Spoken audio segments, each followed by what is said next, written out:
Hey traders, did you realize that uncertainty is one of the biggest reasons and causes of fear when we're trying to trade?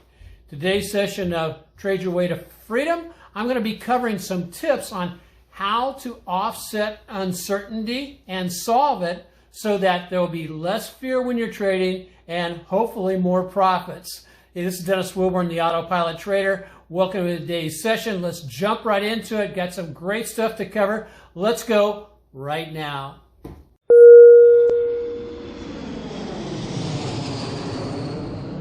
Okay, good afternoon, everybody, or good morning, depending on where you're dialing in from.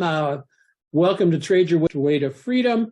This is Dennis Wilburn, the AutoPilot Trader. Joining us from Delaware is Anil Parikh. Anil, good to see you. Good to be here. Thank you. So have you been booking all your profits and making sure you're standing out of the way of the market, basically selling off? That is about correct. Okay. And so, yeah, I am basically, I have one position on, and it's in a leveraged inverse ETF. In other words, and it's in the financials, I believe. And so as the financials are falling, this one's going up. However, it's looking pretty good.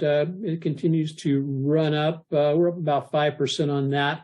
And that's one of the things I really like about trading the leveraged ETFs. And that's why we provide it for the AutoPilot trading members, because if you're trading the leveraged inverse ETF, there's always some place to be able to allow your money to grow on that. Let's go ahead and jump through into today's session. In this session, what we're going to do is I'm going to take a look at the secrets to consistent, profitable trading. One of the things, as I've been studying and getting in more and more into the mindset of traders, one of the things that has become very clear is that where there is uncertainty with yourself and or your trading system, there will be uncertainty for your trading and a higher probability that you're going to make a mistake and lose money. What happens then is the emotions kick in. And so to be a consistent, profitable trader, we have to learn how to deal with the uncertainty. I'm going to be talking about that here shortly. If you are joining us over on the YouTube channel, please just identify and say hi. If you have any questions, type them into the chat box over there. And so we'll be also looking at our trading tips today, index review, and stock and / ETF picks. We have two really great stock picks today. However, they're not quite ready to buy, but I know that with my pick, I'm going to show you exactly where I'm going to be buying it so that you can plan ahead and potentially take a trade if you want a parallel trade with us. My son sent me this quote, folks. It doesn't make sense to continue wanting something if you're not willing to do what it takes to get it. If you don't want to live the lifestyle, then release yourself from the desire. To crave the results, but not the process, is to guarantee disappointment. And I'll add another thing. This is from James Clear, the author of Atomic Habits. If you don't have that book, I put it's on my reading list that I share with everybody. And you want to take a look at it. It's really, really great, especially us, because oftentimes the habits we carry with us from our past and our past successes in professions and all that kind of stuff can actually be a negative to being able to trade well. So again, and I'll add to this, guarantee disappointment and failure. There, I said that word. So uncertainty, here's tip number one. Uncertainty. It's a leading cause of emotional overload with traders or with anybody, any type of activity where you need high performance. Uncertainty about what's going on is specifically a challenge. Now, with our trading, what the heck can we do to make sure that we level off the playing field and improve our certainty? Well, one is learn to be a master of your trading system and strategies. That's number one. We can do that by practicing. I love the on-demand feature of the Thinkorswim platform, because it allows me to go back in time as far as I want to go, about 1930, on the S&P or any stock, as long as it's been traded.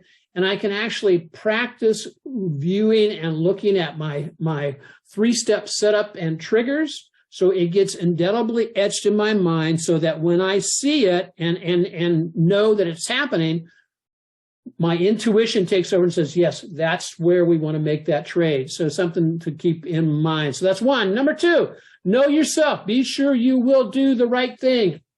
It takes a while. It took me a long time to get to the point where I knew I was doing the right thing, and I can now trust myself in my trading. Number three is follow your rules.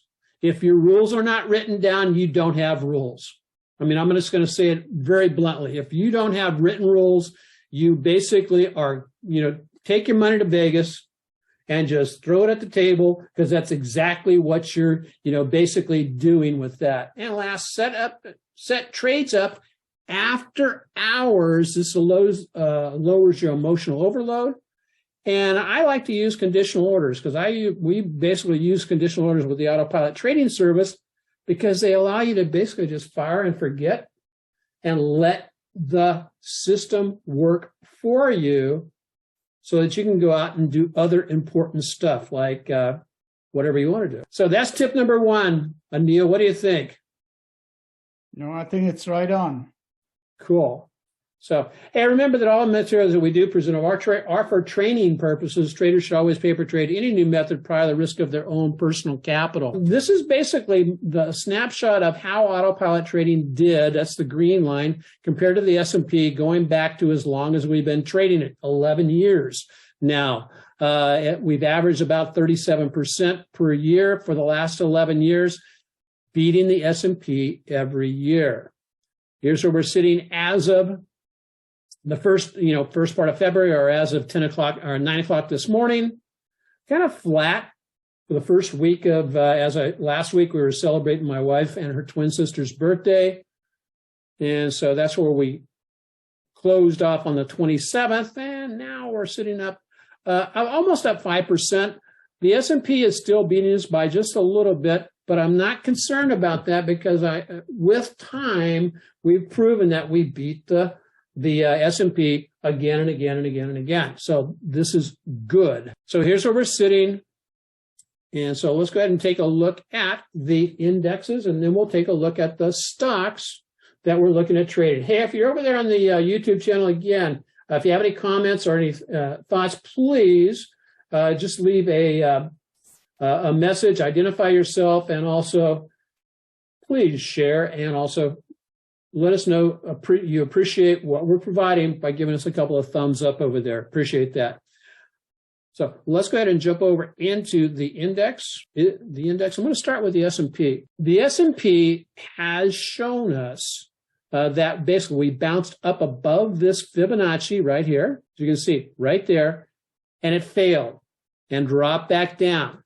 So I have a couple of positive things going on with the S&P. One, the positive side is that we are still holding this uptrend line, and it's going to coincide with approximately the 20-day moving average. We'll see if we get a bounce there. So that's one. Further down from that, other support is at the 50-day moving average, and then at the 200-day moving average.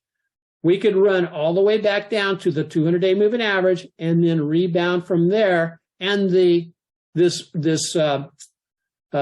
intermediate uptrend would still be intact. And so that's what we want to be looking at. We want to look at potential support there, potential support at the 50, potential support at the 200. Do we take a downside trade in this while we're waiting? Well, that's a great question. If you were looking to do a downside trade on the S&P, I would look for a pullback back up into the 8-day moving average, which is there, and then see if it's going to fall, continue to fall from there. If you take a trade at the 8-day moving average, use the midsection of yesterday's candlestick as your stop loss. Does that make sense? Excellent. And so that's what we've got going with the S&P. I want to take a really quick look, Anil, at what the heck's going on. What the heck is also going on with the Qs and the NASDAQ, and take a look at it from the perspective of the weekly chart. So the Qs dropping down a little bit lower. This gap up has been filled.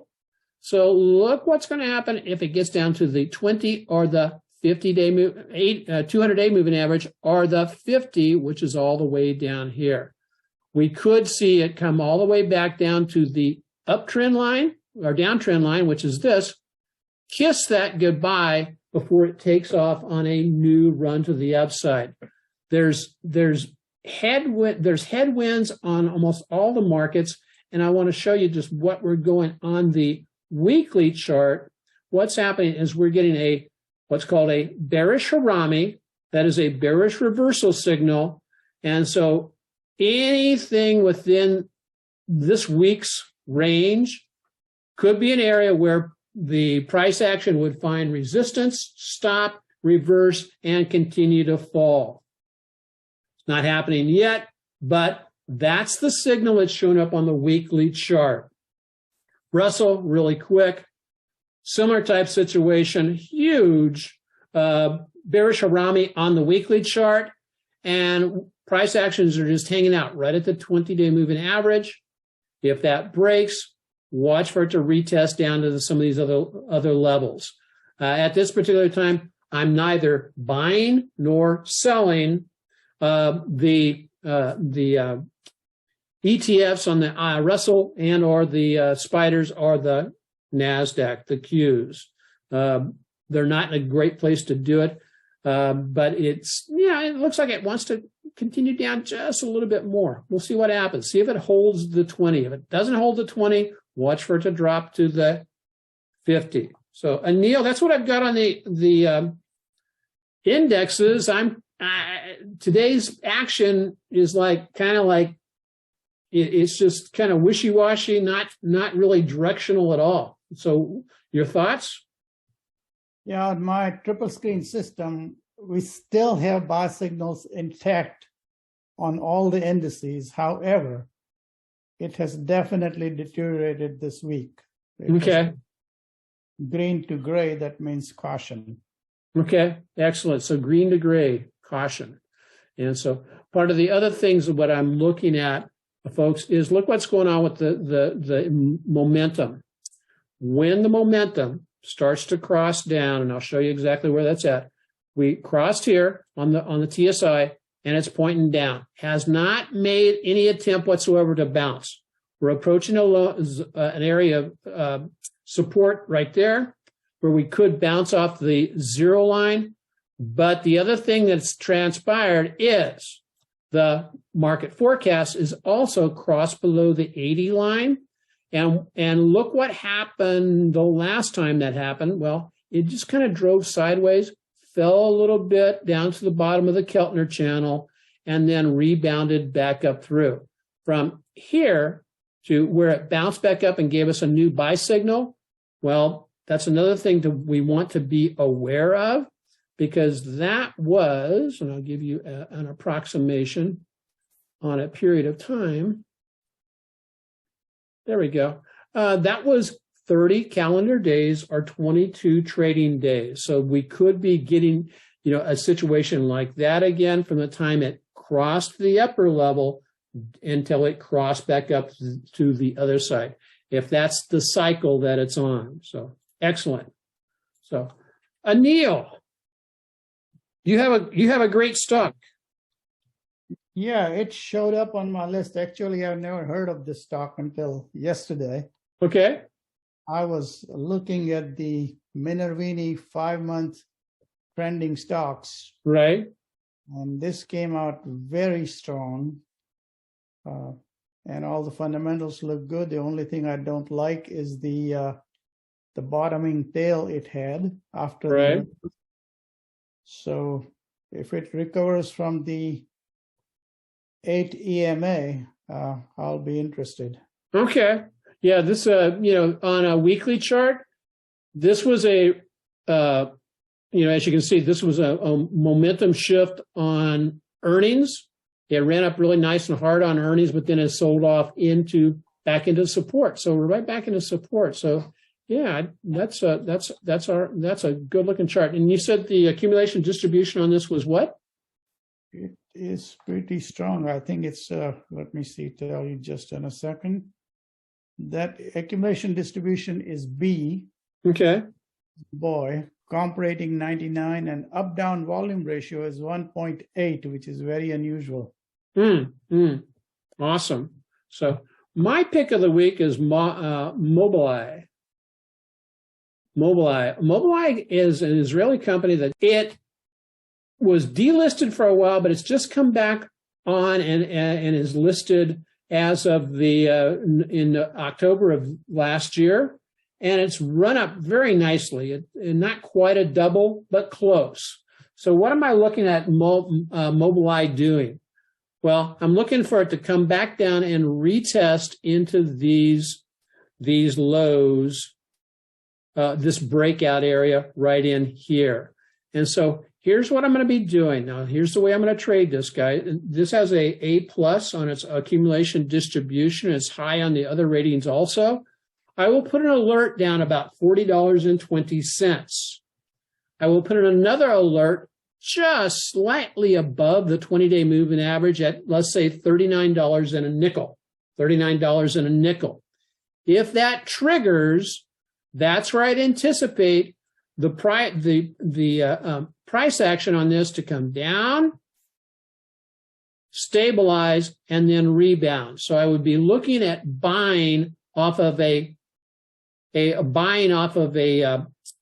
flag down to support, and then a break back up. So somewhere around the value of about $39, or maybe a little bit less than that, $37.43. That's going to be my zone where I'm interested in jumping on this trade. So what can you tell me about Mobileye, Anil? Now, Mobileye is pretty strong. I had my eye on it. We had a triple screen signal on it way back, and I did not buy at that time. So I missed it, but your strategy right now sounds excellent. Okay. It's an A+ accumulation distribution, and up-down volume ratio is 1.5, which is excellent. Yes. And so, okay, awesome. So let's see. Wow, we've got a good group on board today. Let's take a look at, so that's our two stocks that we've got for this week. Yeah, number 2, there we go. Got that all changed. Fear. Fear is overrated. No, it's not. One of the things that happens to us is between fear and anger and frustration and all that kind of stuff with what's going on in the market, our emotions can basically roll together to make us more emotional. And when we become emotional, we kind of detach from our logic and also can detach from how we trade our trading system. If you missed the session last night with the Anchorage IBD meetup group, I will have a new video that comes out talking specifically about different elements in of your trading system, strategy, and mindset. And if there was anybody online last night who saw that, I hope you enjoyed it. And but you'll get another chance to see it if you would like to. So, what does fear do for us? One, we need to learn what it's trying to tell us. And so, to learn what it's trying to tell us, sometimes we have to take a step back and not just let the fear pass or stop whatever you're doing. We have to understand how to deflate our failure beliefs. One of the things I learned just over the past week or so, I was listening to a doctor, and he basically said that success triggers a area of the mind that is related to vision. And so the greater our success, that we can basically see and envision more and more where we're going. Failure, on the other hand, and fear triggers are emotions. And those emotions can be everything from fear, greed, underconfidence, the whole 9 yards. And it can really wreck our trading opportunities. We need to recognize and use as fuel to propel us towards our goal. So don't trade until you understand what fear is trying to tell you, unless you're trading with no fear. And I don't know anybody who's doing that. Hey, just real quick, if you struggle with any of these 5 things, because I did, and but then I developed my AutoPilot trading service. And if you'd like to know more about it, you can go to that link right there. I will put that down into the description on the YouTube channel. And right now, I'm offering this for 15% off. But that offer is not going to last long, and the prices will be going up. So if you want to take advantage of that, please pick up that link. So that's basically all I have for today, Anil. You got anything to add? No, I just want to see what the market does Monday morning. I'm curious. Yeah, I am too. And so now, of course, remember that not this Monday, but Monday after that, it is a holiday. And so, okay, well, I want to say aloha. Thank you for everybody for showing up. Aloha, trade well, and prosper. Mahalo. God bless. And if you are joining us over the YouTube channel and watching this later, you'll have some additional videos pop up there. Anil, thanks for your stock pick. It kind of feels good. It kind of feels good to be back in the groove. And again, I want to thank everybody for showing up. And let me know what, send me an email. Send me an email. Tell me what you're struggling with. What's your biggest struggle that you're having with your trading right now? Keep it short and sweet. Don't give me a list of 15 things. Just what's the one major thing. And I'll get back to you with a reply and hopefully get you pointed in the right direction on how to get it fixed. So Anil, aloha, and we'll see you next week. Thank you very much.